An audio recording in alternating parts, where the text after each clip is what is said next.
Take everything out, babe. She has $87,000. By morning, it'll all be ours. I opened my eyes in the darkness. Not from a nightmare, not from the arthritis in my knees that usually wakes me at this hour, but from a voice I've known for 35 years, a voice that once called me Mama, with sticky fingers wrapped around my neck, that once whispered I love you before bedtime, that once promised he would never leave me alone. The voice of my son Dennis. It was 3:15 in the morning when my world split into before and after, when the mother I had been for 3.5 decades died quietly in her bed, and someone else, someone harder, someone smarter, someone who had been sleeping inside me all along, opened her eyes for the first time. Dennis was in the guest room just on the other side of the wall I had painted myself 7 years ago. A soft blue, he said, reminded him of his childhood bedroom. I had wanted him to feel welcome here, to know that no matter how old he got, no matter where life took him, this house would always be his home. How foolish I had been. His voice was low, almost a whisper, the way people talk when they're planning something they know is wrong. In the absolute silence of a sleeping house, every word traveled through the drywall like a knife. The pin is her old address, he continued. I could hear the rustle of paper. Was he writing it down? 4729. She's never changed it. You know how she is with technology. I lay completely still. My heart, which had been beating its usual slow rhythm just moments before, seemed to pause entirely. Then it resumed slower still, as if my body understood that survival meant absolute silence. I needed to hear every word. I needed to know exactly what was happening. You're sure? A woman's voice on speakerphone. Emily, my daughter-in-law. Of course it was Emily. What if she wakes up? She won't. Dennis's voice held certainty, even a hint of amusement. Mom sleeps like the dead. Always has. And she took her pain medication before bed. She'll be out until at least 7. He knew my routines. He knew my medications. He had been watching, learning, preparing. Tomorrow morning, first thing, he continued, his voice taking on that businesslike tone I'd heard him use when he thought he was being clever. You go to the ATM on Riverside Drive, take out the maximum 500, then drive to the one on Oak Street, another 500. We'll hit 6 different ATMs before the bank even opens. By the time she realizes what's happening, we'll have cleared most of it. And she won't know it was us. Dennis laughed. It was a quiet laugh, but it cut through me like winter wind. Who else would she suspect? She doesn't go anywhere. She doesn't talk to anyone except Margaret, and that old woman can barely remember what day it is. Mom will probably think she did it herself and forgot. My hands, which had been resting on the quilt my mother made 40 years ago, curled slowly into fists. The pain in my arthritic knuckles was sharp and immediate, but I welcomed it. Pain meant this was real. Pain meant I wasn't dreaming. But Dennis? Emily's voice held hesitation. Not moral hesitation, I realized. Practical hesitation. What if the bank flags it? What if they call her? They won't. She's had that account for 40 years. The bank knows her. Small withdrawals from different locations won't raise any red flags. And even if they do call, I'll be here. I'll answer the phone. I'll tell them everything's fine, that Mom asked me to help her get some cash. They'll believe me. They always do. Of course they would. Dennis had always been charming. Even as a child, he could talk his way out of anything. A broken window, he'd been trying to save a bird. A failed test. The teacher hadn't explained it properly. Money missing from my purse. He must have borrowed it and forgotten to tell me. I had always believed him. A mother wants to believe her son. What about the rest? Emily asked. What about the other accounts? One step at a time. We get the cash first. Then we work on getting her to sign power of attorney. She's 62. We'll tell her it's time to start planning for when she can't manage her own affairs. Once we have POA, the rest is easy. My breath caught in my throat, and I forced myself to release it slowly, silently. Power of attorney. They weren't just planning to steal from me. They were planning to take over my entire life. And if she says no, there was a pause. In that pause, I heard everything Dennis didn't say. She won't, he finally answered. Not if we handle it right. We'll make her think it's her idea, that she's protecting herself, that she's being responsible. You know how she is always wanting to do the right thing, always worried about being a burden. He knew exactly which buttons to push. Shame, fear, guilt. All the things I had felt increasingly as I got older, as my knees ached more, as my back refused to straighten some mornings. I had never wanted to be a burden to my son. and he had been using that fear against me all along. "Tomorrow morning," Dennis repeated. 7 a.m. sharp, and Babe act natural. We do this right, and by next week that house in Florida is ours. The house in Florida. So that's what this was about. I had heard Emily talking about it 3 months ago, a beachfront property that had been foreclosed available for a fraction of its value if someone could pay cash. I had thought it was just talk, just another one of Emily's fantasies about the life she thought she deserved. But it wasn't fantasy. It was a plan, and my life savings was going to pay for it. I heard Dennis moving around the room. The bed creaked as he stood up. His footsteps moved toward the door, heavy, confident footsteps. The footsteps of a man who thought he had everything figured out. "Get some sleep," he told Emily. "Tomorrow everything changes." The call ended. I heard the soft click of his phone being placed on the nightstand. Then silence. I stared up at the ceiling at the water stain that had been there for 3 years, shaped like a bird with outstretched wings. I had looked at that stain every night for 1,000 nights, had traced its outline with my eyes while worrying about bills about Dennis, about whether I was saving enough for the future I might not have. That stain had been a silent companion to my insomnia, my fears, my prayers. And now as I looked at it in the darkness, it seemed to be offering me an answer I had been too afraid to see. Something happened in that moment. Something shifted inside me. The fear I had been feeling, the gut-wrenching terror of being betrayed by my own child, transformed into something else entirely. Clarity. Absolute crystalline clarity. I didn't feel sad. I didn't feel angry. I felt awake. More awake than I had been in years. Decades, maybe. And then slowly in the darkness of my bedroom, I smiled. It wasn't a smile of happiness. It wasn't a smile of madness. It was the smile of someone who has just understood the entire game and knows exactly what move to make next. Because here's what Dennis didn't know: age doesn't take away your intelligence. It doesn't make you stupid or slow or easy to manipulate. What age gives you what 62 years of living gives you is patience. It gives you the ability to observe without reacting. It gives you the coldness necessary to act at exactly the right moment. And that moment was about to arrive. I closed my eyes again, but this time with real calm. Dennis and Emily thought they had everything figured out. They thought I was just a naive old woman who kept money in an account waiting for someone smarter to come and take it. But they were wrong, because this old woman had been preparing for a day like this for years. Not this exact scenario, not this exact betrayal, but for the moment when she would have to protect herself even from her own blood. Tomorrow morning, as soon as the sun came up, I had a plan too. And 50 minutes after they tried to rob me, their lives were going to change forever. Just not in the way they expected. The number 87,000 doesn't mean much to most people. It's not enough to retire on. Not enough to buy a house in today's market. Not enough to be considered wealthy by any stretch of the imagination. But to me, that number represents something no amount of money can truly measure 40 years of my life compressed into digits in a bank account. Let me tell you what $87,000 really means.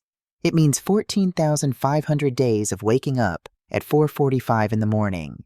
It means the alarm clock going off in the dark when your body is screaming for just 5 more minutes. Just 5 more minutes, but you can't have them because the number 47 bus leaves at 5:32, and if you miss it, you're late. And if you're late, you're written up, and if you're written up 3 times, you're fired. It means 40 years of walking 4 blocks to the bus stop in every kind of weather. In summer heat that made the sidewalk shimmer.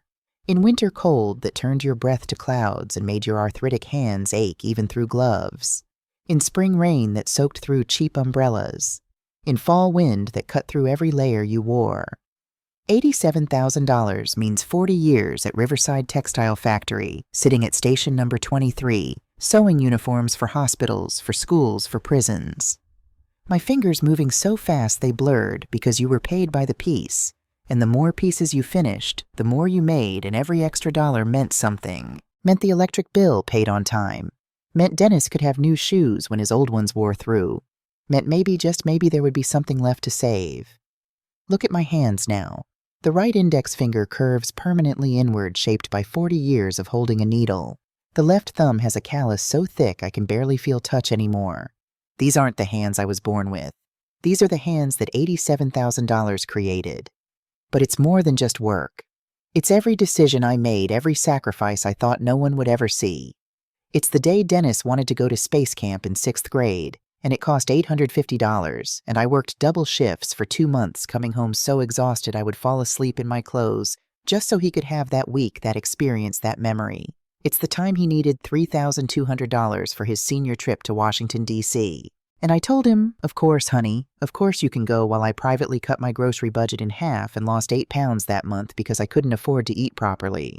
It's his college fund that I started when he was born, putting away $20 every week, then $30, then $50 as I got small raises. 23 years of deposits. Do you know what it feels like to watch that number grow, to imagine your son walking across a stage in a cap and gown, to know that you made that possible? He went to community college for 2 years, then transferred to state school. He graduated with a degree in business management and $12,000 in student loans. I paid off those loans in a year and a half. He never asked me to. I just did it because that's what mothers do. We smooth the path. We remove the obstacles. We want our children to have it easier than we did. The wedding cost me $8,000.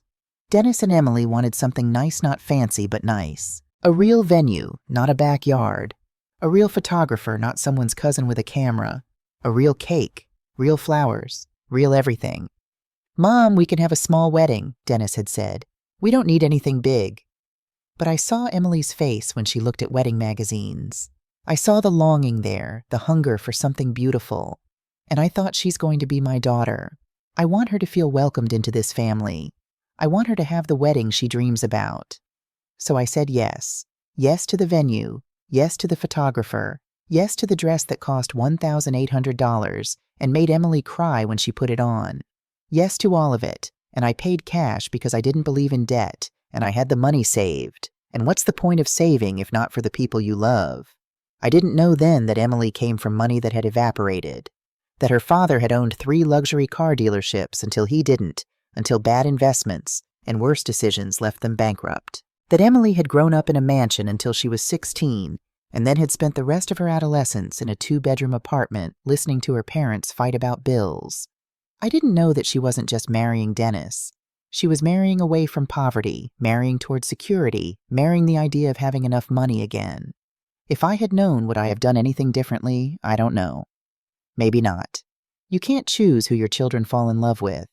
You can only watch and hope and do your best to support them. The first time Dennis asked to borrow money after the wedding, it was $2,000. "Just to get us through the month, Mom. Emily's hours got cut at the boutique and we're a little short on rent." I gave it to him. He paid back $500. The second time, it was $3,500. "The car needs a new transmission. I can't get to work without a car." I gave it to him. He paid back $200. The third time, the fourth time, the 5th, 6th, 7th time. Over 4 years, I lent Dennis $18,400. He paid back $1,200. Every time there was a reason, a crisis, an emergency, something unexpected that they couldn't have planned for. And every time I believed him, because what choice did I have? He was my son. You don't abandon your son when he needs help. But about 2 years ago, I started noticing things. Emily's handbag, a Gucci Authentic that cost at least $2,000. Their new car, not the one that needed a transmission, but a different one. A Mercedes. Leased, Dennis said, but still. That lease payment was $890 a month. I looked it up. The kitchen renovation that cost $35,000. "We got a great deal," Emily told me, showing me photos of marble countertops and a 6-burner stove. I smiled and congratulated them and said how beautiful it looked while mentally calculating that $35,000 was half of 1 year of my wages after taxes. The trip to Cancun for their 5th anniversary, the new furniture for the living room, the designer clothes, the expensive dinners they posted about on Facebook. And I started to understand something that made my stomach turn. They weren't in crisis. They were living beyond their means, and they expected me to subsidize the difference. But I didn't say anything. I didn't confront them. I didn't demand my money back or refuse the next request for a loan. Why? Because I was afraid. Afraid that if I pushed back, I would lose them. Afraid that Dennis would stop calling, stop visiting, stop being in my life. Afraid that I would become one of those mothers, the ones my coworkers talked about sadly, the ones whose children had cut them off, the ones who spent holidays alone. So I stayed quiet. I kept lending money I knew I'd never see again. I kept smiling and saying yes and watching my savings account shrink, telling myself that this was love, this was family, this was what a good mother does. And now lying in my bed at 3:30 in the morning, having just heard my son plan to steal everything I had left, I finally understood the truth. My silence hadn't protected our relationship. It had destroyed it. By trying so hard not to lose Dennis, I had lost him anyway. Or maybe, and this thought was even more painful, maybe I never really had him at all. My husband Robert died 11 years ago. Dennis was 24, then just starting his career, just beginning to figure out his life. At the funeral, he held me while I cried and whispered, "I'll never leave you alone, Mom. I promise." I believed him. God help me, I believed him. Because I needed to believe him. Because I was 51 years old and newly widowed and terrified of being alone for the rest of my life, and having Dennis promise to stay close felt like being thrown a rope while drowning. But Robert's death had brought more than grief. It had brought life insurance money, $42,000. Combined with what I'd already saved, it pushed me over the $60,000 mark for the first time in my life. For the first time, I had a cushion. For the first time, I could breathe. And that's when the borrowing really started. Looking back now, I could see it so clearly. Dennis hadn't been taking advantage of me before Robert died, not because he wouldn't, but because there hadn't been enough to take. The moment I had real money, the requests started coming faster, bigger, more urgent. I had thought it was grief. I had thought Dennis needed help processing his father's death, and helping him financially was one way I could support him. I had thought I was being a good mother, but I had been wrong. I had been so wrong. The clock on my nightstand glowed 3:47. In less than 4 hours, Emily would be heading to ATMs across town with my stolen debit card information, withdrawing my life in $500 increments. Unless I did something about it. I sat up slowly in bed, my spine protesting the movement. Outside my window, the street was empty and dark.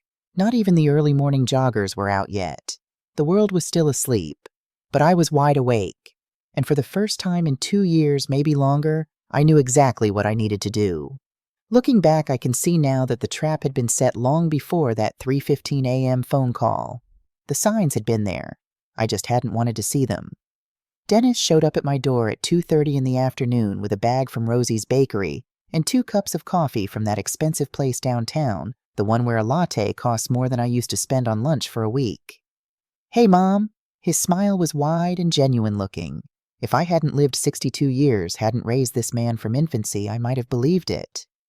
"I was in the neighborhood and thought I'd stop by. Brought your favorite cinnamon rolls."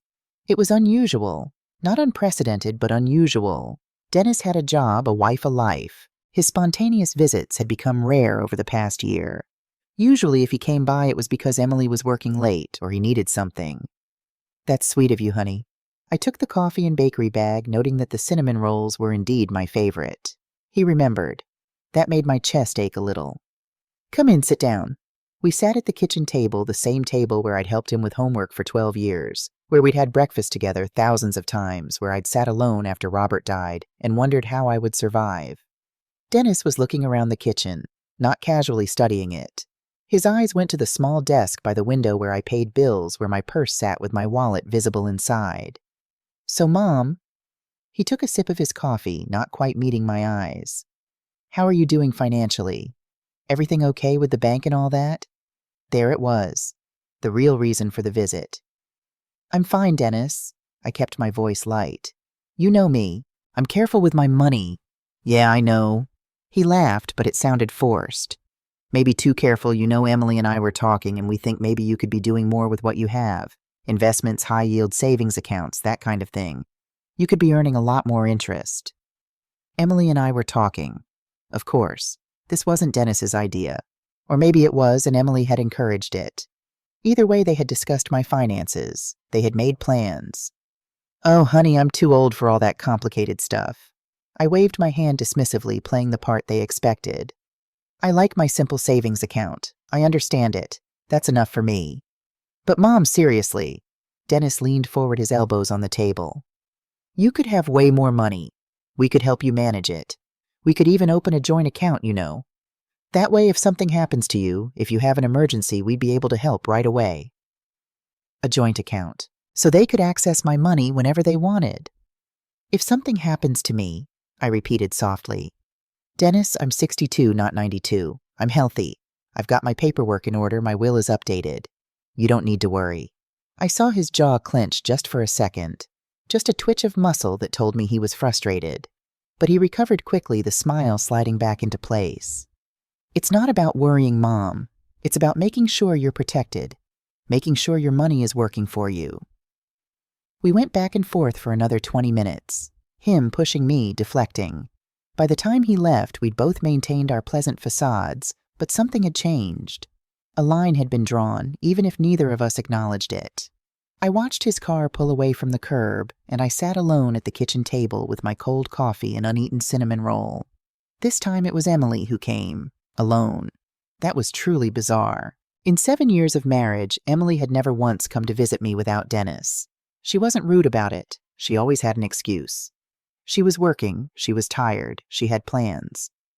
But the message was clear. I was Dennis's mother, not hers, and she saw no need to pretend otherwise when he wasn't around. So when I opened the door at 11 a.m. and found her on my doorstep holding a bakery box and wearing a bright smile, I knew immediately something was wrong. Kathleen, I hope I'm not interrupting. She was dressed nicely, designer jeans, a cashmere sweater, heels, always so put together, so polished. I was nearby and thought I really should visit my mother-in-law more often. We hardly ever get to spend time alone, just us girls. Of course, Emily. Come in. I stepped back, letting her enter. She settled into the living room like she owned it, crossing her legs elegantly. I brought macarons from that French place on 5th. I know you love them. I didn't love them. I'd had them once at Dennis and Emily's house and said they were nice. But I took the box and offered her tea, playing the gracious hostess, because that's what you do even when someone shows up uninvited with an agenda. So, Kathleen, Emily took a delicate sip of her tea. Dennis mentioned he talked to you about your finances, about maybe getting some professional help managing your money. Professional help, as if I were incompetent. Emily, I appreciate the concern, but I've been managing my money just fine for 40 years. Oh, I know. She laughed, a light, tinkling sound. But here's the thing, I actually work with financial services. She didn't. She worked part-time at a boutique folding designer clothes and ringing up purchases. But I didn't interrupt. And I see this all the time with people your age. People your age. As if 62 meant senile. Money that's just sitting in savings accounts losing value because of inflation. You could be earning so much more. You could be living so much better. I live fine, Emily. But you could live better. She leaned forward, her eyes bright. And here's the thing, Dennis and I want to help. We want to make sure you're taken care of. If you just sign a few papers, just give us access to help you invest properly, we could double your money. Triple it even. Sign a few papers. Give them access. No thank you. I kept my voice pleasant but firm. I prefer to keep things as they are. I saw it then, just for a fraction of a second. The mask slipped. Her smile tightened. Her eyes hardened, and I saw something cold and calculating underneath all that polish. But then she recovered, the sweetness sliding back into place. Well, if you change your mind, we're here. We just want what's best for you, Kathleen. Family takes care of family, right? After she left, I didn't touch the macarons. I threw the whole box in the trash. Dennis came back. This time there was no coffee, no pastries, no pretense of a casual visit. Mom, I need to ask you for a favor. It's urgent. He didn't even sit down, just stood in my living room, his hands shoved in his pockets. We need to borrow $3,000, just temporarily. We'll pay you back in 2 weeks, I promise. $3,000, a specific amount, which meant they knew how much I had, or at least they thought they did. Dennis, I've lent you money before, a lot of money, and you've barely paid any of it back. I know. He ran a hand through his hair, looking agitated. But this is different. This is important.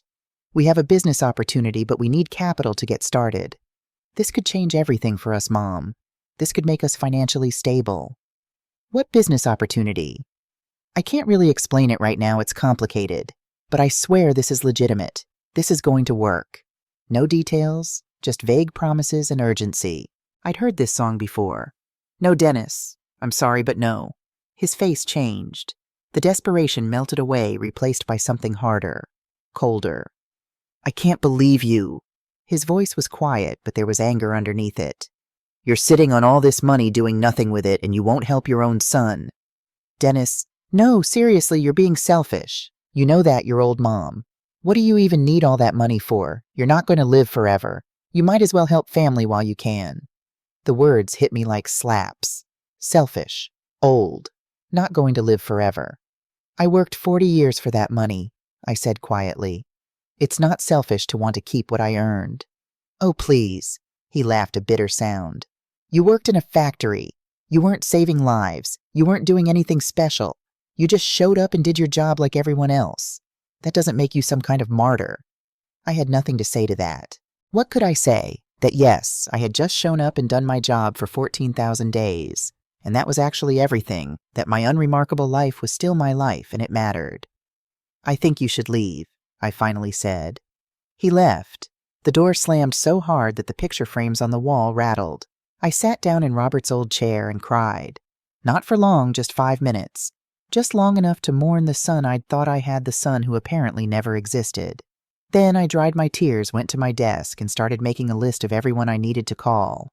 My bank, my doctor, my lawyer, well, Margaret's nephew, who was a lawyer. If they wanted a war, I would give them one.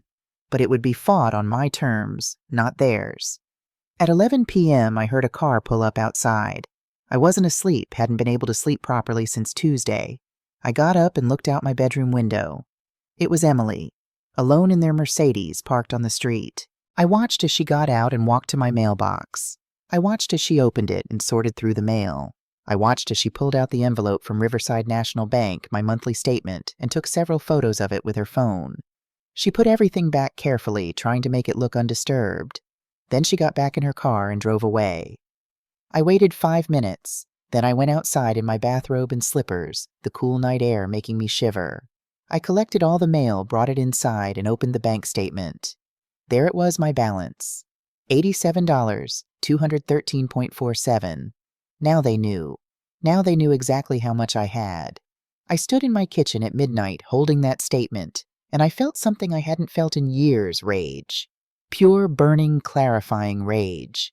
Not at the betrayal, I'd already accepted that, but at their stupidity, at their arrogance, at their absolute certainty that I was too old, too trusting, too naive to see what they were doing. They thought I was a victim waiting to happen. They were about to find out how wrong they were. Sunday, the day before I didn't go to church, I stayed home and made phone calls, first to Margaret. "I need your nephew's number, the lawyer, it's urgent."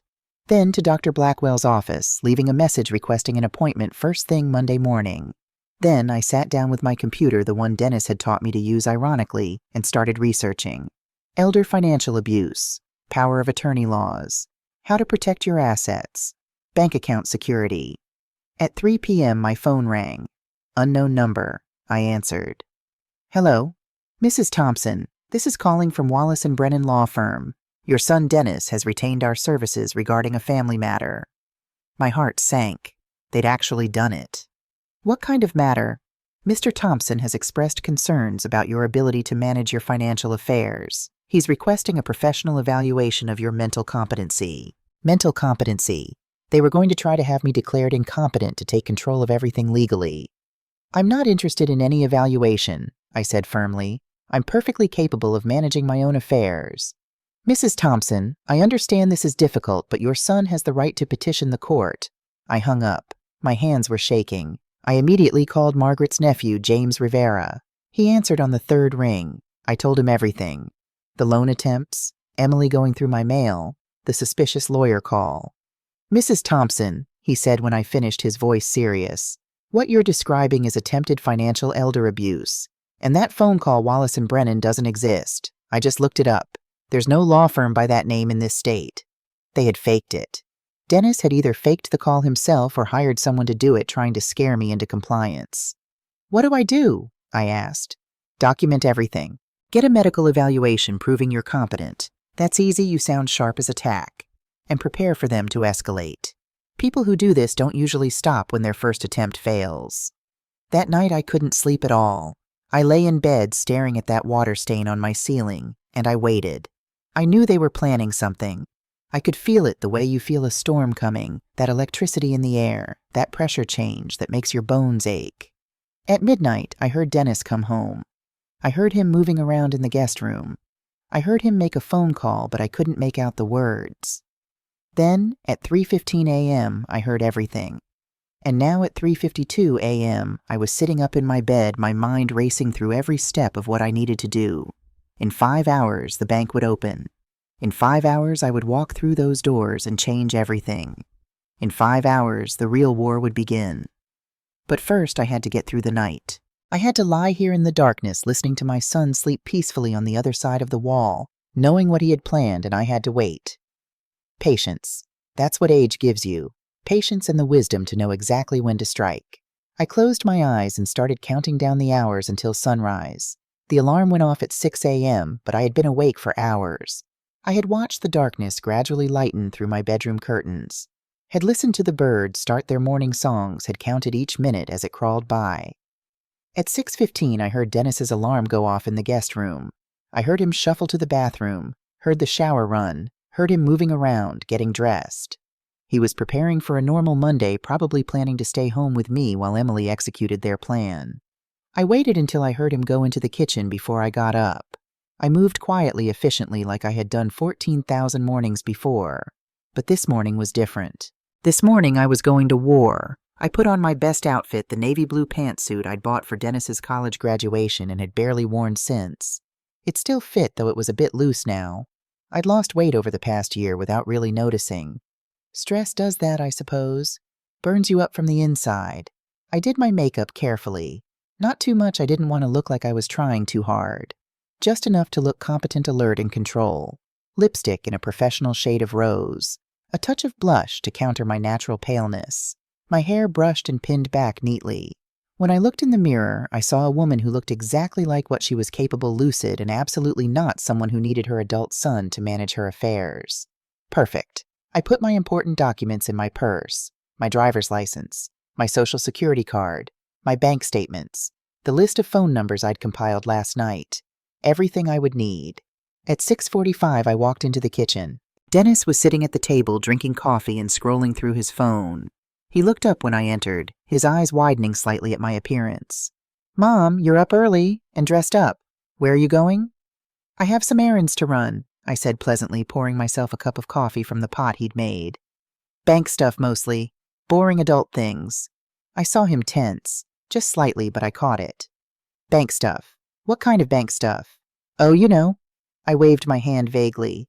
"Just some account things I need to take care of. Nothing exciting." "Do you need help? I could come with you." Of course he would offer. He needed to know what I was doing, needed to control it. "That's sweet, honey, but no. I can manage." I gave him a warm smile. "You relax. You're on vacation this week, aren't you? Don't waste it running errands with your old mother." I saw the calculation in his eyes. He couldn't push too hard without revealing his true interest. He couldn't stop me without admitting he had a reason to stop me. "Okay," he finally said. "But call if you need anything." "Of course, dear."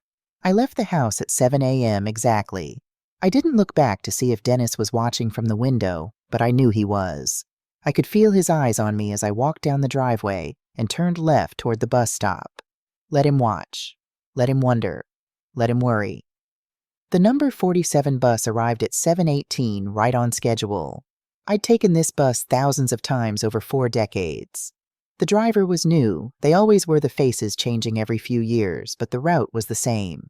Down Riverside Avenue, past the factory where I'd spent my working life, through downtown, past the park where I used to take Dennis when he was small. So much history in these streets. So much of my life compressed into 12 square miles of ordinary American city. The bus let me off at 7:42 right in front of Riverside National Bank. The doors wouldn't open until 8 o'clock, but I was happy to wait. I sat on the bench outside, my purse in my lap, watching other early birds arrive. An older gentleman in a suit. A young woman with a baby stroller. A construction worker still in his work clothes from the night shift. All of us with our own financial lives, our own stories, our own reasons for being at the bank first thing Monday morning. At 7:58, a woman in her 30s unlocked the doors from inside. She was wearing a bank uniform, navy blazer, white shirt, name tag that read, Jennifer. "Good morning," she called out cheerfully. We'll be open in just a moment. At exactly 8 o'clock, the doors opened. I was the first one through. Good morning, I said to Jennifer. I need to speak with someone about my account. It's urgent. Of course. Let me see if Mr. Morrison is available. He's our account manager. She picked up a phone, spoke quietly into it, then smiled at me. He'll be right out. Can I get you some coffee while you wait? No, thank you, dear. I've had plenty this morning. Richard Morrison appeared within 2 minutes. He was a man in his early 40s, black with kind eyes behind wire-rimmed glasses and a firm handshake. He introduced himself and led me to a small office at the back of the bank. The office was professional, but not intimidating. A desk, 2 chairs, a computer, some family photos on the credenza. This was a man who took his job seriously, but also had a life outside these walls. I liked him immediately. Mrs. Thompson, how can I help you today? I took a deep breath. This was it. Once I said the words out loud, once I took action, there would be no going back. Mr. Morrison, my family is trying to access my money without my consent. I need to secure my accounts immediately. His expression shifted from pleasant professionalism to focused concern. He pulled out a notepad and pen. I understand. I'm sorry you're dealing with this, Mrs. Thompson. Unfortunately, this situation is more common than most people realize. He met my eyes directly. Let me assure you we take this very seriously.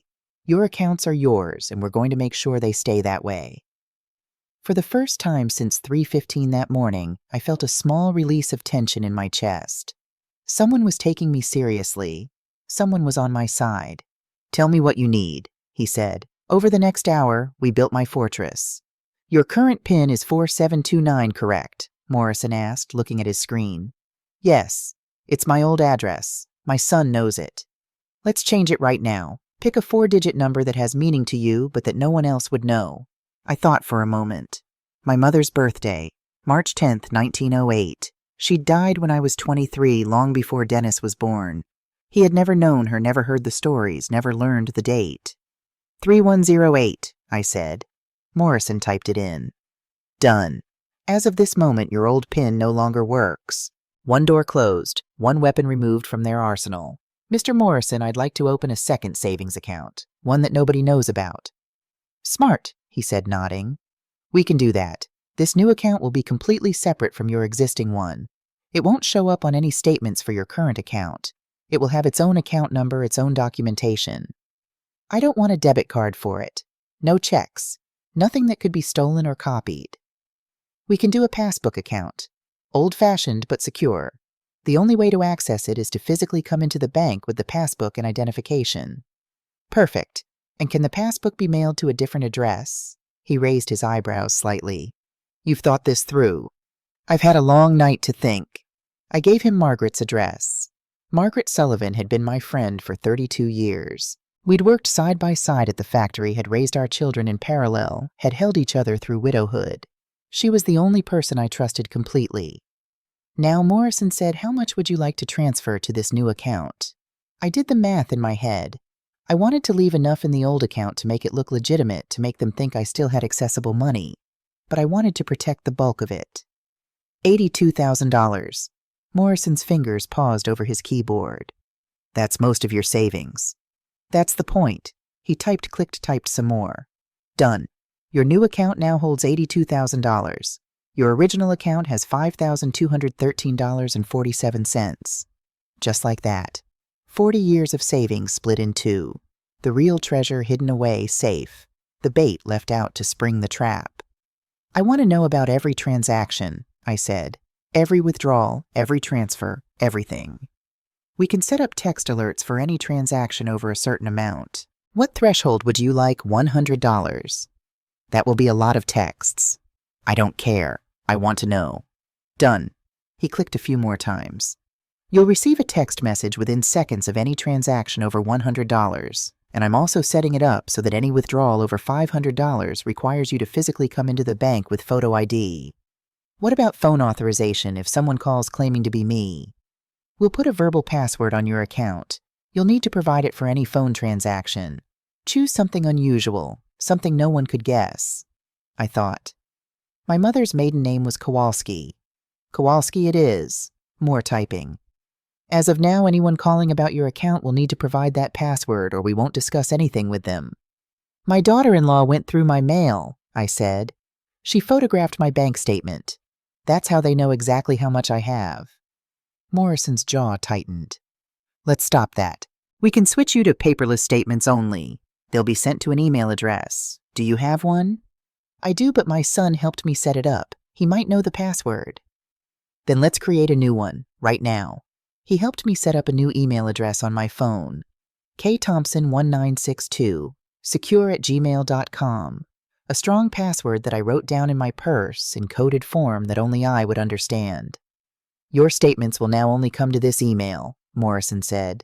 No more paper statements in your mailbox. Nothing for anyone to photograph. One more thing, Morrison said. He was typing into my account file.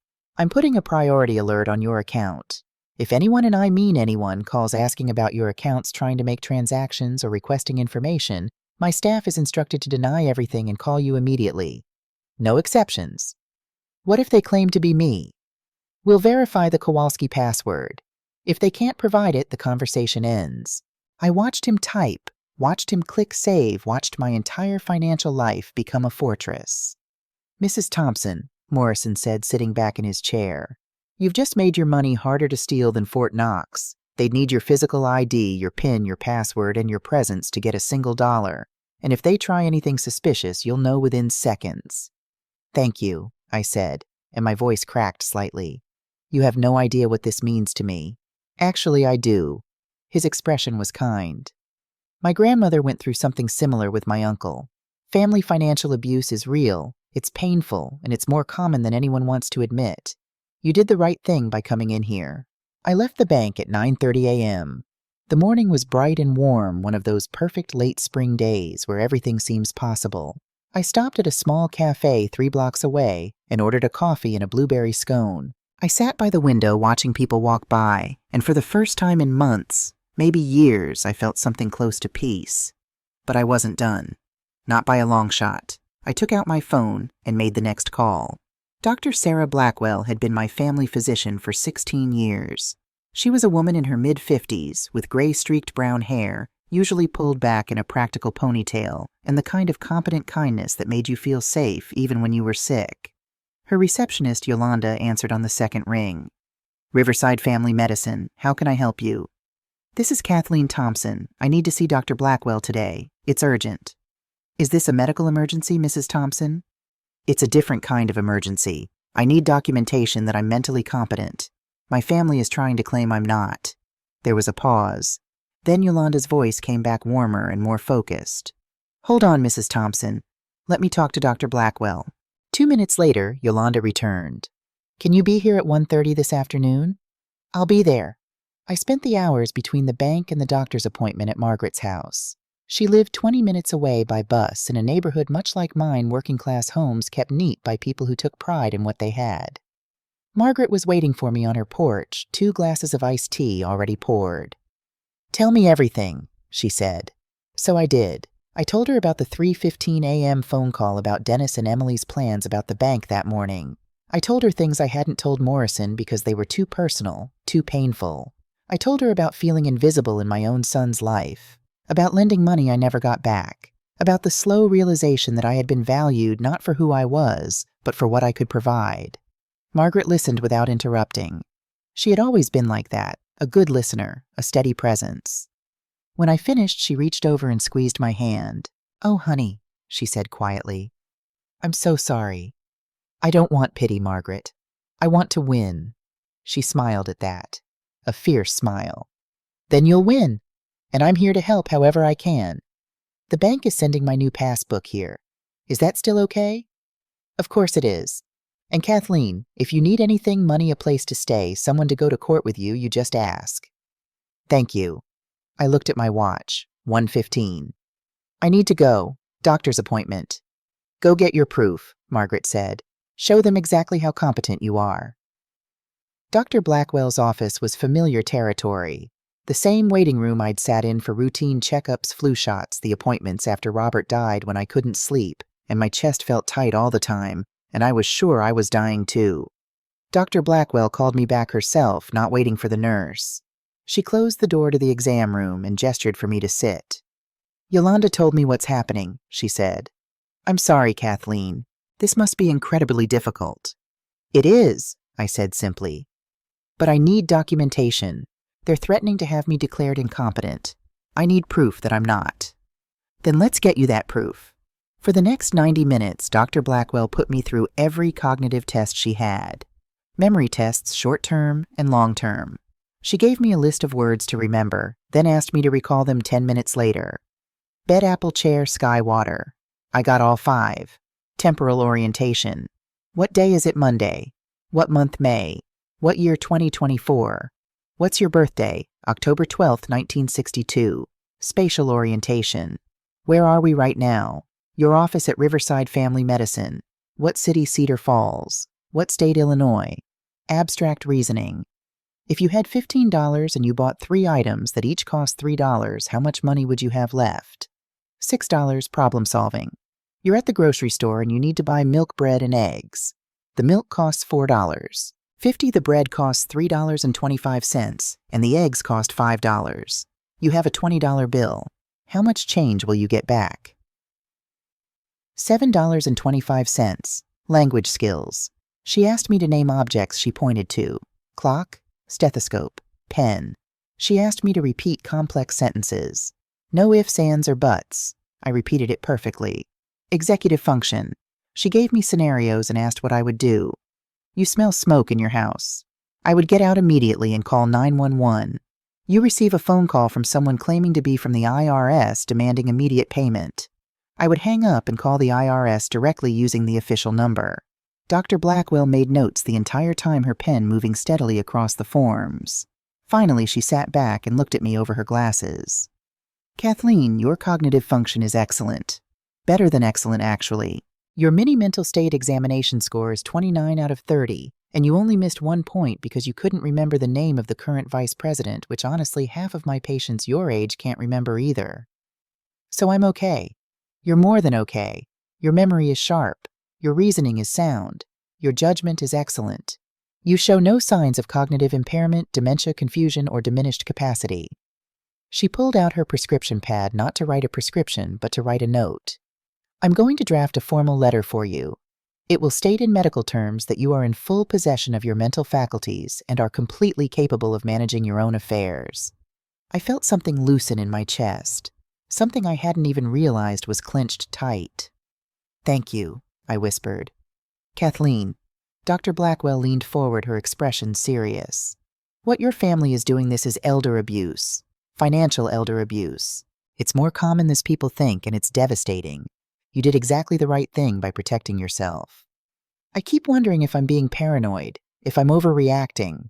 You're not. Trust your instincts. And if you need anything else, more documentation, a referral to a counselor, anything, you call me." I left her office at 3:15 with a sealed envelope containing her letter. Official, medical, irrefutable. One more piece of armor in place. At 4:00 p.m. I called James Rivera, Margaret's nephew. He was a family law attorney with an office downtown, and Margaret had already called ahead to tell him I might be reaching out. "Mrs. Thompson," he said when he answered. "Margaret told me a bit about your situation. I have time to talk now if you're available." I was standing at a bus stop watching traffic go by. "I'm available." Over the next 30 minutes, I told him everything. The loan history, the joint account suggestions, the fake lawyer phone call, the plan I'd overheard to drain my accounts, the bank protections I'd put in place that morning. Rivera listened without interrupting, occasionally making small sounds of acknowledgement. When I finished, he was quiet for a moment. "Mrs. Thompson, what you're describing is attempted financial exploitation of an elderly person. It's a form of elder abuse, and it's illegal." "I don't want to press charges," I said quickly. "He's still my son." "I understand, but you need to know your options. Right now, here's what I recommend." He laid it out clearly like a battle plan. 1, document everything. Every conversation, every text, every attempt to access my money. Keep a detailed log with dates and times. 2, the medical evaluation I just completed was crucial. If they tried to petition the court to declare me incompetent, I now had professional documentation that I was fully capable. 3, consider a restraining order if the harassment escalated. You don't have to use it. Rivera said, "but having it prepared means you can file immediately if things get dangerous." 4. Update my will and power of attorney documents to explicitly exclude Dennis and Emily. Make sure everything was ironclad. 5. If they tried to forge my signature on anything which Rivera said was disturbingly common in these situations, report it immediately to the police and the bank. "How much will this cost?" I asked. "I have money, but—" "Margaret is like an aunt to me," Rivera said. "I'm not going to charge you my usual rate. We'll call it a family discount. For now, let's just say you owe me a consultation fee, $200. If this escalates and we need to go to court, we'll talk about costs then. But Mrs. Thompson, my goal is to make this situation so legally bulletproof that they don't dare try anything official." "Thank you," I said. "I don't know what I would do without Margaret and people like you." "That's what community is for. We take care of our own." After I hung up, I stood at that bus stop for a few more minutes, just breathing. The sun was starting to lower in the sky, painting everything gold. The evening commute was beginning, people heading home from work, from school, from wherever their Monday had taken them. I had been one of those people for 40 years. Wake up, go to work, come home, sleep, repeat. A simple life, an honest life, and now I was fighting to keep it. The bus arrived. I climbed on, paid my fare, and found a seat by the window. As we rolled through familiar streets, I thought about what came next. I had protected my money. I had documented my competence. I had legal counsel on standby, but I hadn't confronted them yet. And confrontation was coming as surely as night follows day, because by now it was after 4 p.m. Emily would have tried to use my card at the ATMs. She would have discovered it didn't work. She would have called Dennis in a panic, and Dennis would be waiting at my house, wanting answers. I got off the bus at 4:47, walked the 4 blocks home, and saw his car still in my driveway. Here we go, I thought. I opened my front door. Dennis was sitting on my couch, his phone in his hand, his leg bouncing with barely contained energy. He looked up when I walked in, and I saw it immediately. The mask was cracking. "Where have you been?" His voice was controlled, but just barely. "I told you this morning. Errands." I set my purse down on the entry table, taking my time. "How was your day, honey?" "Mom." He stood up. "We need to talk." "Of course. Let me just get some water. Would you like anything?" "I don't want water. I want to know what you did." I turned to face him fully. "What I did at the bank." "What did you do at the bank?" "That's private, Dennis." "Private?" He laughed, but there was no humor in it. "You're my mother. I have a right to know if you're making major financial decisions. What if you're being scammed? What if someone's taking advantage of you?" The projection was almost funny. Almost. "I'm not being scammed," I said calmly. "I made some routine changes to my account security. That's all." "What kind of changes?" "The kind that are none of your business." His face flushed red. "None of my business, Mom. I'm trying to look out for you." "Are you—" I kept my voice level neutral. "Or are you trying to access my money?" The silence that followed was deafening. Dennis stared at me, and I watched him recalculate, regroup, decide on a new approach. "Mom, I don't know what you think is happening, but you're confused. Emily tried to buy groceries today, and your card was declined. She was trying to help you, trying to save you a trip to the store, and stop." I held up my hand. "Just stop, Dennis. I heard you, last night, at 3:15 in the morning. I heard everything." All the color drained from his face. "You were awake." "I was awake. I heard you tell Emily to take everything out of my account. I heard you give her my PIN. I heard you plan to rob me." He opened his mouth, closed it, opened it again. "Mom, that's not, you don't understand." "I understand perfectly. You and Emily are in debt because you've been living beyond your means. You saw my bank statement, the one Emily photographed from my mailbox Saturday night. Don't bother denying it, I saw her. And you decided that my life savings would solve your problems." Dennis sank back onto the couch, his head in his hands. For a moment, I almost felt sorry for him.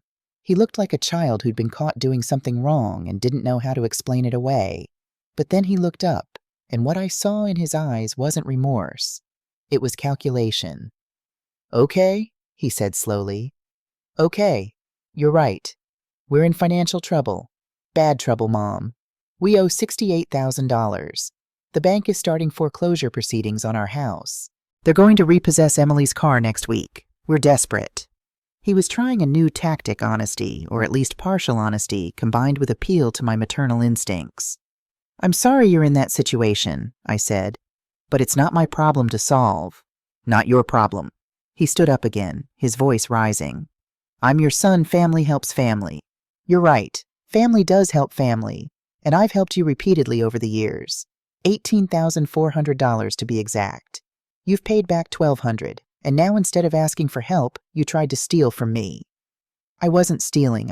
We were going to pay it back." "When?" I demanded. "When were you going to pay it back, before or after you bought the house in Florida?" His eyes widened. He hadn't expected me to know about that. "That's an investment," he said weakly. "That property would make money, and then we could pay you back with interest." "Stop lying to me, Dennis."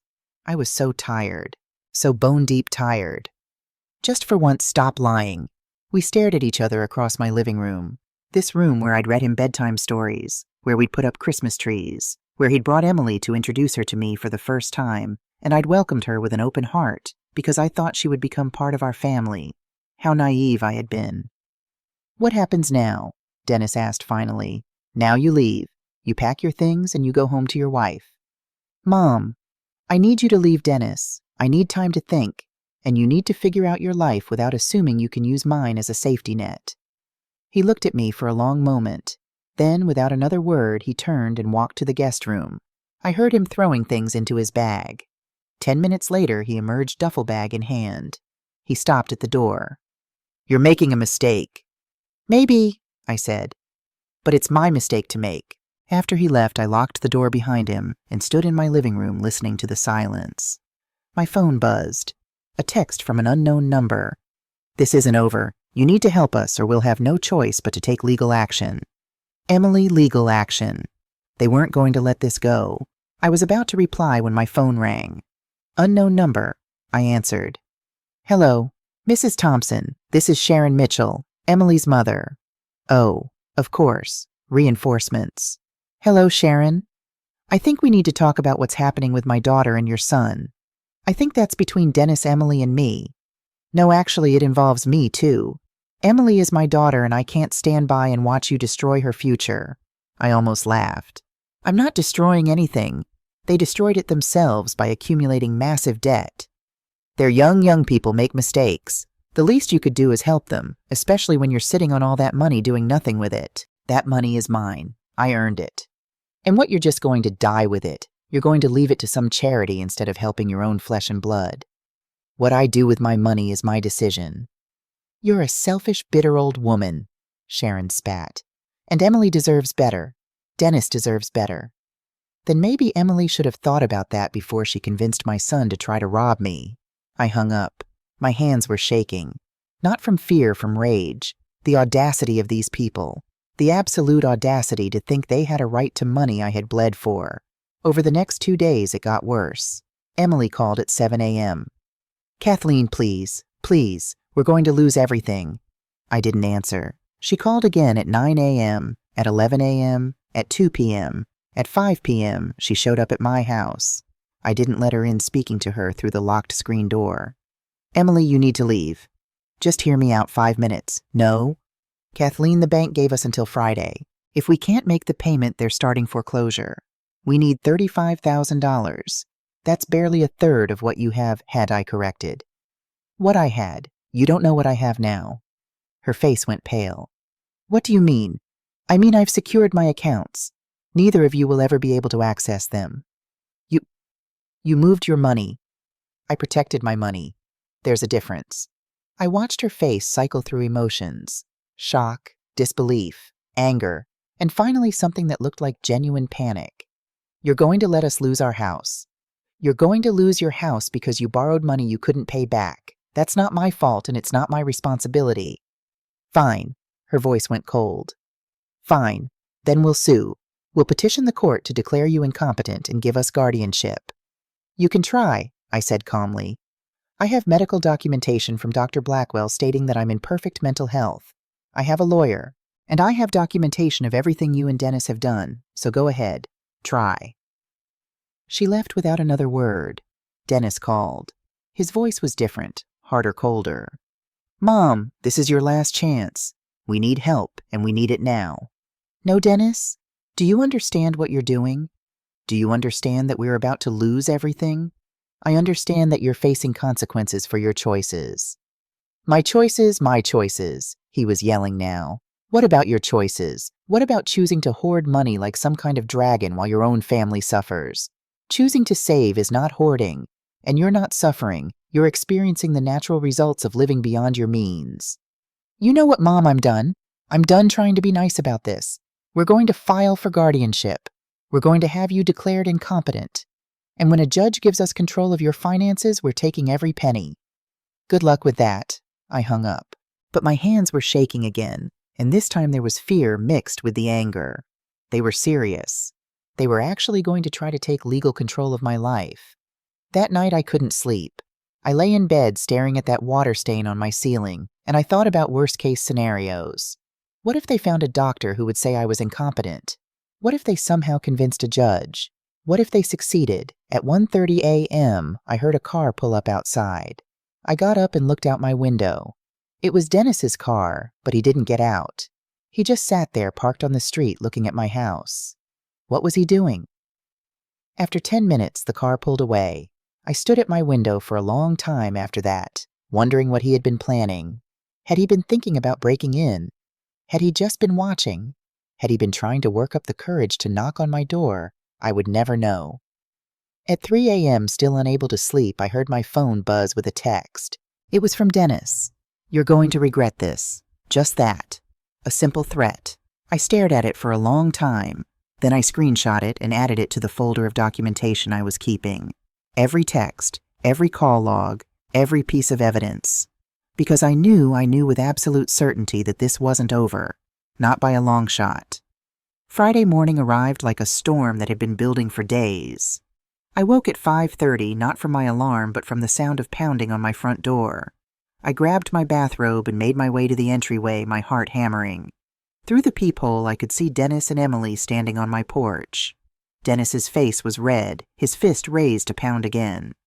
Emily stood slightly behind him, her arms crossed, her expression hard. I opened the door but kept the security chain latched. What do you want? Let us in, Mom. We need to talk. Now. It's 5:30 in the morning, Dennis. I don't care what time it is. Let us in, Behind them, I saw Mrs. Kowalski from next door peer out her window. Great. Now the neighbors were going to witness this. You have 2 minutes, I said, unlatching the chain. Then you leave. They pushed past me into the living room. Emily immediately started pacing. Dennis stood in the center of the room, his hands clenched into fists at his sides. Where is it? He demanded. Where is what? The money, Mom. Where did you move it? What bank? What account? That's none of your concern. None of my concern. His voice rose to a shout. I'm your son. I have a right to know. You have no rights to my money, Dennis. None.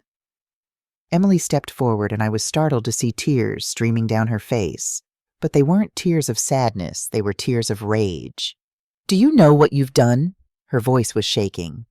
Do you understand the bank is foreclosing today? They're coming at noon to change the locks. We have nowhere to go, Kathleen. Nowhere. You have your mother's house, I said to Emily. My mother lives in a 1-bedroom apartment. We can't... She choked on the words. You have over $80,000 and you won't give us $35. You'd rather see us homeless than help. You're not homeless. You're losing a house you couldn't afford in the first place. There's a difference. Dennis moved toward me, and for the first time in my life, I felt physically threatened by my own son. He didn't touch me, but he stood close enough that I could feel his breath on my face. You listen to me, he said, his voice low and dangerous. We are not leaving until you tell us where that money is and transfer what we need. No. Mom, get out of my house. We're not leaving. Then I'm calling the police. I pulled my phone from my bathrobe pocket. Dennis's hand shot out and grabbed my wrist. Not hard enough to hurt, but hard enough to stop me. Don't, he said. We stood frozen like that for a moment, mother and son, his hand on my wrist, my phone between us like a weapon. Then Emily screamed. It was a raw, primal sound of frustration and desperation. She grabbed a picture frame from my mantel, the one of Dennis's college graduation, and threw it across the room. It shattered against the wall. I hate you, she screamed at me. I hate you so much. You selfish, horrible old woman. You're destroying our lives and you don't even care. Emily. Dennis released my wrist and moved toward his wife. No, I'm done being nice. I'm done pretending. Emily's face was blotchy and red, her perfect makeup ruined. She has all this money just sitting there and she won't share. What kind of monster does that to family? The kind who earned it herself, I said quietly. So what? Emily shrieked. So what if you earned it? You're old. You don't need it. You're going to die soon anyway. Why not help us now when we need it? The room went very still. Even Dennis looked shocked by what Emily had just said. I felt something crack inside me. Not break crack, like ice on a frozen lake spreading out in a web of fractures. Get out, I said. My voice didn't sound like mine. It sounded like someone else's. Someone harder. Someone done with being hurt. Get out of my house right now or I will call the police and have you both arrested for trespassing and assault. Mom, wait, Dennis started. Now. Something in my tone must have finally penetrated. Dennis grabbed Emily's arm and pulled her toward the door. She was still crying, still screaming obscenities, but he dragged her out onto the porch. At the door, Dennis turned back one more time. This isn't over, Mom. We're getting a lawyer, a real one this time. We're going to prove you're not competent to manage your money. And when we get guardianship, that money will be ours anyway. All of it. Try it, I said. I dare you. They left. I closed the door, locked it, latched the security chain, and then slid down to the floor with my back against the wood. I didn't cry. I was beyond crying. I just sat there staring at the broken picture frame across the room, watching the morning light creep across my carpet. At 7:15, there was another knock on the door. Mrs. Thompson, this is Officer Martinez with Cedar Falls Police. We received a disturbance call from your neighbor. Are you okay? I opened the door to find a young Hispanic police officer, probably in his early 30s, with kind eyes and a concerned expression. I'm fine, he said. It was just a family argument. Your neighbor said there was screaming. She said it sounded like someone was being threatened. My son and his wife were here. They're having financial problems and they wanted me to give them money.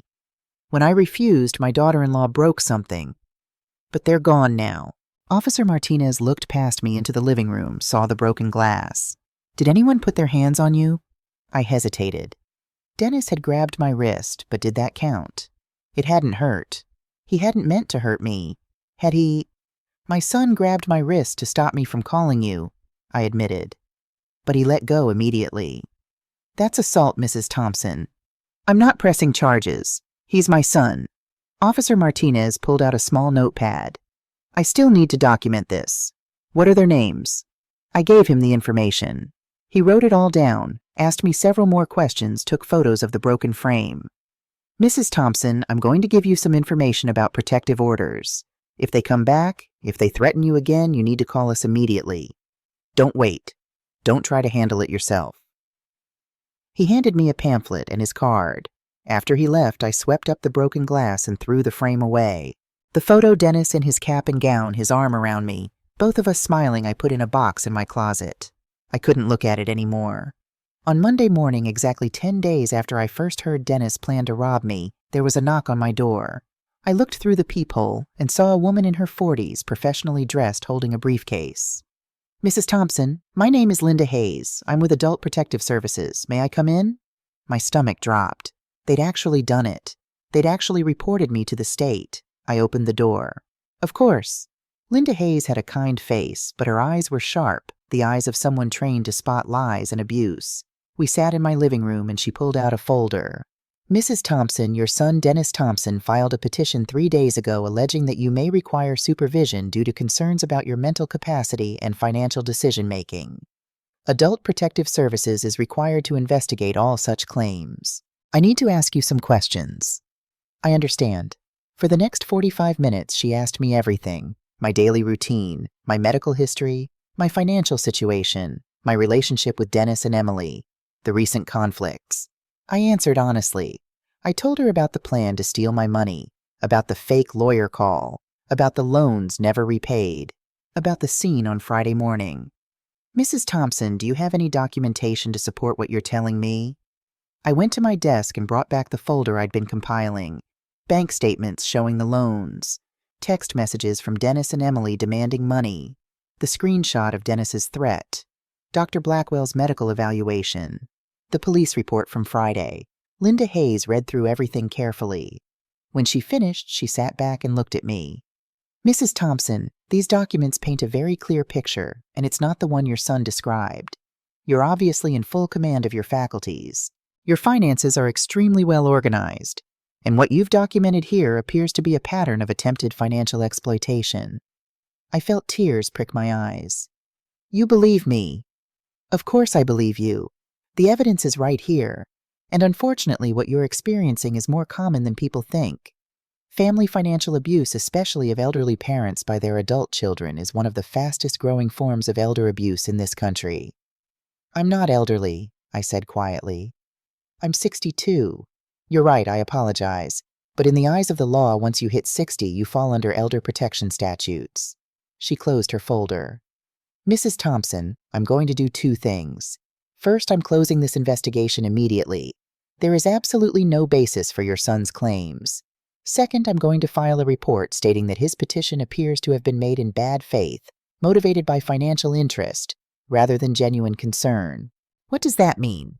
It means if he tries this again, if he files another petition, tries to get guardianship through the courts, anything like that, this report will be part of his permanent file. It will work against him. Will he know about this report? He'll receive a letter stating that his petition has been investigated and closed with findings not in his favor. He won't get details, but he'll know he lost.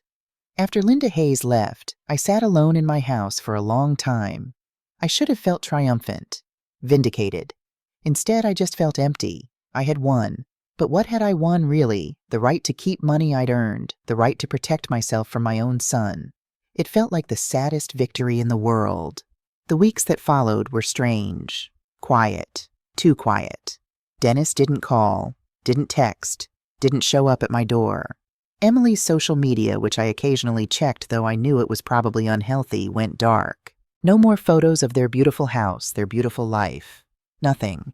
I found out through Margaret, who heard through her hairdresser, who heard through someone else that Dennis and Emily had moved. They'd lost the house to foreclosure and were now living in a 2-bedroom apartment across town. Emily had taken a second job. Dennis was working longer hours. They were surviving, adapting, learning to live within their means.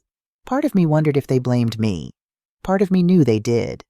But mostly I just missed my son. I missed the son I thought I had anyway. The one who existed before money became more important than love. Or maybe that son had never existed at all. Maybe I'd been fooling myself for 35 years. I turned the guest room, Dennis's room, into a sewing room like I'd planned. I bought a used sewing machine from a church sale and started making curtains, pillows, a quilt. Keeping my hands busy kept my mind from wandering to dark places. Margaret invited me to join her Thursday coffee group, 6 women all between 58 and 70, all with their own stories of family heartbreak. Joan's daughter hadn't spoken to her in 3 years because Joan refused to sell her house at below market value so her daughter could buy it cheap. Brenda's son had forged her name on loan documents and stolen $40,000 before she discovered it. Patricia's daughter-in-law had tried to have her committed to a nursing home so they could sell her condo. We were a small army of women who had learned the hard way that family doesn't always mean loyalty, that love doesn't always flow both ways, that sometimes the people who should protect you are the ones you need protection from. You did the right thing, Joan told me one Thursday, her wrinkled hand covering mine. It doesn't feel like it now, but you did. It feels like I lost my son. You didn't lose him, honey, Patricia said gently. He was already gone. You just stopped pretending he wasn't. Those words stayed with me. It was a Saturday in early August, hot and humid when I saw them. I was at Riverside Market doing my weekly shopping. I just picked up tomatoes and was debating between red peppers and yellow when I heard a familiar laugh. Emily's laugh. I looked up and saw them 2 aisles over. Dennis pushing a shopping cart.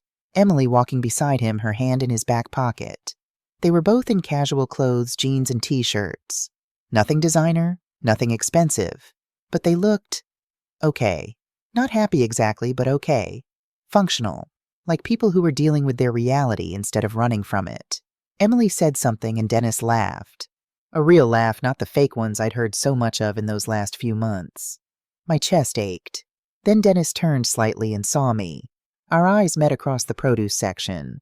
For maybe 2 seconds, we just looked at each other. All the history between us, 35 years of it, compressed into that single look.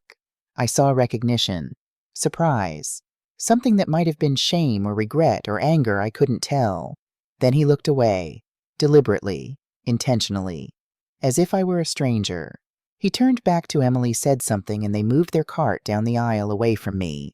I stood there holding a tomato, watching them disappear around the corner. They hadn't learned. Or if they had learned something, it wasn't to be better people. It was just to be more careful, to live smaller, to make do.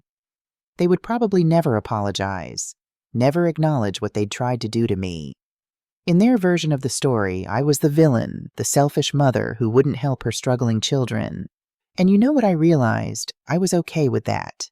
I couldn't control their narrative. I couldn't make them see me as anything other than the obstacle to the life they thought they deserved. But I could control my own story. I finished my shopping paid and took the bus home. The sun was bright and warm. The world was full of people living their lives, carrying their own burdens, fighting their own battles. I was just one person among millions, one woman who had made a choice to protect herself. And for the first time in months, I felt something close to peace. December arrived cold and crisp. The first snow had fallen 2 days before, turning Cedar Falls into a winter postcard. I was sitting in my favorite chair, the one that had been Robert's drinking coffee, and watching the birds at the feeder I'd hung outside my window when the mail arrived. Most of it was junk holiday catalogs, credit card offers. But one envelope caught my attention. It was hand-addressed. No return address. Just my name and address in handwriting I recognized. Dennis's handwriting. My hands shook as I opened it. Inside was a single piece of lined paper folded around 3 $1 bills. The note was short, Mom. I know this isn't enough. I know it doesn't fix anything.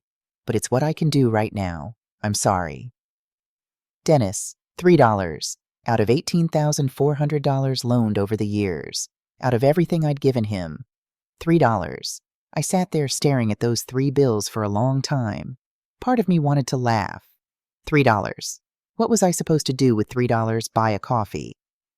But another part of me understood what this was. It wasn't repayment. It was acknowledgement. It was the first time Dennis had admitted he owed me anything. It was the first time he'd said, I'm sorry. Was it enough? God, no. It wasn't nearly enough. But it was something. A crack in the door. A tiny opening that said maybe someday there might be a path forward. I put the $3 in an envelope and tucked it into my desk drawer. Not as a treasure, not as proof of anything, just as a reminder. A reminder that sometimes the people who hurt us do eventually see what they've done. Sometimes it takes losing everything. Sometimes it takes months or years. Sometimes the acknowledgement is so small it's almost insulting. But it's still acknowledgement.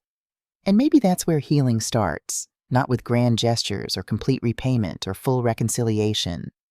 Just with a tiny admission I was wrong. I'm sorry. It's been 8 months now since that 3:15 a.m. phone call changed everything. My life is different, quieter, smaller in some ways, bigger in others. I still live in the same house. I still take the number 47 bus on Tuesdays and Fridays to do my shopping. I still have coffee with Margaret and the Thursday group. But I'm not the same woman I was 8 months ago. That woman was afraid. Afraid of being alone. Afraid of losing her son.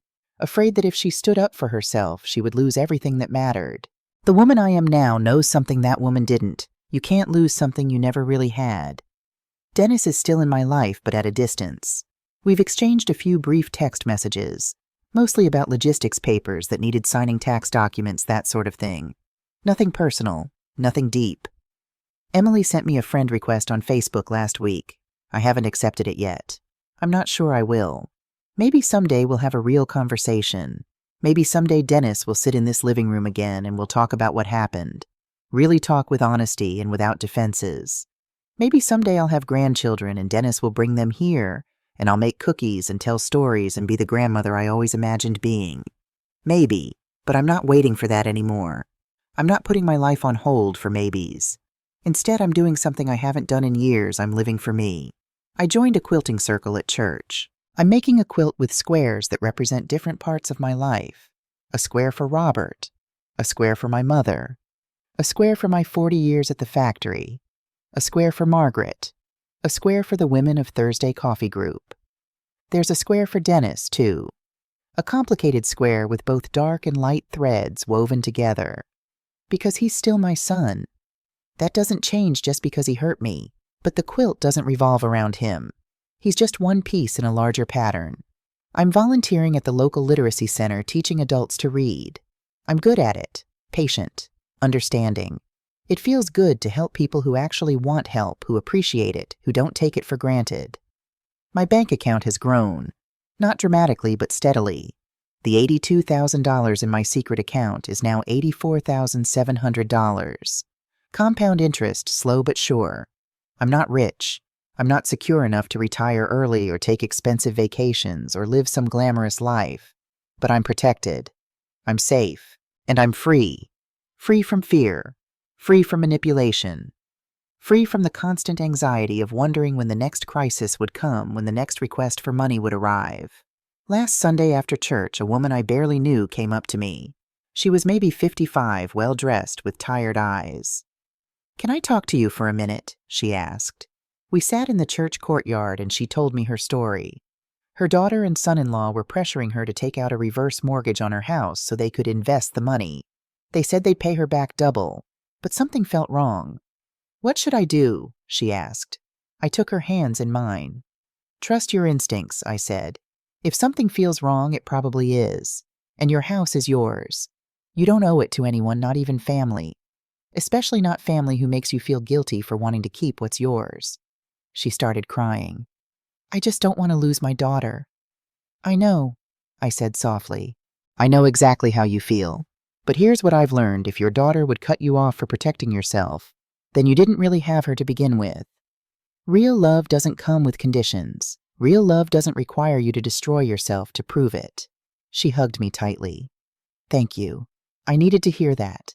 After she left, I sat in that courtyard for a while longer, watching the winter sun create patterns on the ground. I thought about that woman I used to be, the one who was so afraid of being alone that she would accept anything, tolerate anything, give anything. And I thought about the woman I am now, the one who chose loneliness over abuse, silence over manipulation, peace over performance. It's not an easy choice. Some days the silence in my house feels deafening. Some days I see a father and son laughing together in the grocery store, and my chest aches with longing for what I don't have. But then I remember that Friday morning. I remember Emily screaming that I'd be dead soon anyway. I remember Dennis's hand on my wrist stopping me from calling for help. I remember the absolute certainty that if I hadn't protected myself, I would have ended up with nothing. No money, no dignity, no self. And I know I made the right choice. If you're reading this story, maybe it's because you see yourself in it. Maybe you have a son or daughter or family member who sees you as a resource instead of a person. Maybe you've been lending money you never get back. Maybe you've been making excuses for behavior you know is wrong. Maybe you're afraid that if you stand up for yourself, you'll lose everyone you love. I want to tell you something. You are not selfish for protecting what you earned. You are not cruel for setting boundaries. You are not heartless for saying no. You are not required to set yourself on fire to keep someone else warm, even if that someone is your own child. Your life has value beyond what you can provide for others. Your work mattered. Your sacrifices mattered. And you matter not because of what you can give, but because of who you are. If your family would abandon you for protecting yourself, then you deserve better family. If your children would steal from you, manipulate you, threaten you, then they need to learn that actions have consequences. And if you're afraid of being alone, let me tell you, loneliness is temporary, but losing yourself is permanent. I'm 63 now. I have friends. I have hobbies. I have a community. I have purpose. I don't have my son in the way I wanted, but I have myself. And after 63 years, I've finally learned that having yourself is enough. You are enough. Your life is enough. And you don't need anyone's permission to protect it. On a cold January morning, I received one more letter. This time it was an invitation. To Dennis and Emily's new house, a modest 3-bedroom they'd managed to buy after a year of saving and sacrifice. They were having a small housewarming party. "We'd really like you to come, Mom. No pressure.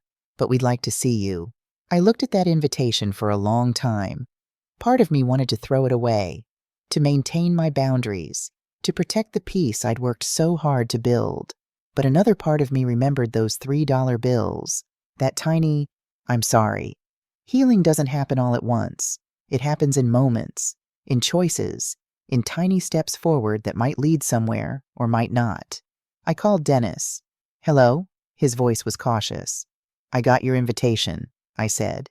Silence. "I'll come," I continued. "But Dennis, I need you to understand something. I'm not coming to start over like nothing happened. I'm not coming to forgive and forget.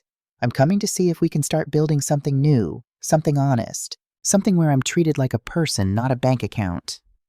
"I understand," he said quietly. "That's all I'm asking for, a chance. Then I'll be there." After I hung up, I sat in Robert's chair and looked out at the snow-covered street. I didn't know what would happen. Maybe Dennis and Emily had really changed. Maybe this was a genuine attempt at reconciliation. Or maybe they'd learned nothing, and this was just a new tactic. Either way, I would be okay, because I had learned something that took me 63 years to understand. You can't control other people. You can't make them love you the way you want to be loved. You can't force them to see you, to appreciate you, to value you. But you can control yourself. You can decide how you want to be treated. You can set boundaries. You can walk away when necessary. You can protect yourself. And most importantly, you can choose to love yourself even when others don't. That's not selfish. That's survival. That's strength. That's wisdom. And that's enough. The snow outside was falling gently, covering everything in clean white. A new beginning. A fresh start. Tomorrow I would go to that housewarming party. I would give Dennis and Emily a small gift dish towels I'd sewn myself. Nothing expensive, nothing that could be misconstrued. I would be polite, cautious, kind but boundaried. And I would see what happened. But tonight I was here, in my own house, in my own chair, with my own peace. And that was more than enough.